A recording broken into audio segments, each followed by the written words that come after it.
So without further ado, I'd like to hand you over to our patron, General the Lord Richard Dannatt, GCB, CBE, MC, DL.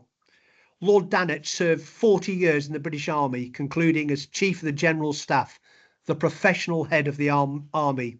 He has since served as Constable of the Tower of London, sits in the House of Lords, and continues to be a strong advocate for all of the armed forces community. Ladies and gentlemen, please welcome General the Lord Dannatt. General, over to you. Guy, thank you very much. Well, Minister, distinguished guests, ladies and gentlemen, good morning. May I add my welcome to the annual National Veterans Covenant Healthcare Alliance Conference, or the VCHA using the shorthand. It's really good to see such a strong attendance from so many people who share a passion for our military community. And I know there are many old friends and colleagues out there who are participating in today's event, who have been supporters of the Armed Forces Covenant for many years. And it's a real pleasure to welcome you today. And a special welcome to our new Minister for Veterans and Service People, Louise Sanders-Jones. Just over a week into the job, Minister, you're particularly welcome to this conference, and thank you for agreeing to address it so early in your tenure. We wish you all the very best while you carry out those important duties in the Ministry of Defence.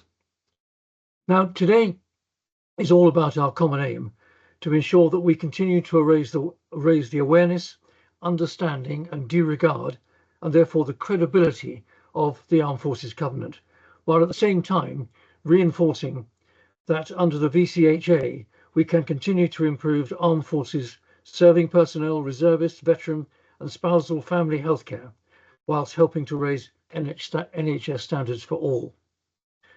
Our armed forces continue to step forward to support our nation in a very dangerous world, and our veterans remain at the heart of the voluntary effort in many communities. As a result of this, the Armed Forces Covenant, and indeed the VCHA, has never been more vital. Partners across the UK in the public, private and charitable sectors have continued to support those who serve or have served, and of course their families. As we know, there's already excellent work going on across England. We're building strong relationships between local authorities, the NHS, the military and military charities. But as we will hear today, through continuous quality improvement, further partnerships, collaboration and coordination, so much more is possible. We must continue to make progress and chase perfection. I'm delighted to know that all of our NHS trusts are now part of the VCHA, which is nothing short of outstanding, by the way. And all trusts have now signed up to the Armed Forces Covenant. Indeed, Amanda Pritchard, the previous Chief Executive of NHS England, reaffirmed and re-signed the Armed Forces Covenant in September 2024 in person at the Royal Hospital, Chelsea. In addition, the planned widening of the Armed Forces Covenant into law in the next Armed Forces Bill is welcomed and should be supported right across the nation. The Covenant is most certainly a force for good, as is the Veterans Covenant Healthcare Alliance. Where our military have supported us, it's only fair and right that we now support them. And at its core, that is what the Armed Forces Act does. However, care needs to be taken that the Covenant process and indeed VCHA accreditation does not just become another box-ticking exercise. I'm proud to say that from what I've been briefed on by both Professor Tim and Guy, this is not the case. So my challenge to you all remains to work together to make our country the best place in the world for healthcare for our armed forces community. So this conference today offers a chance to make a substantial difference for the military community and a real difference to those with the greatest needs.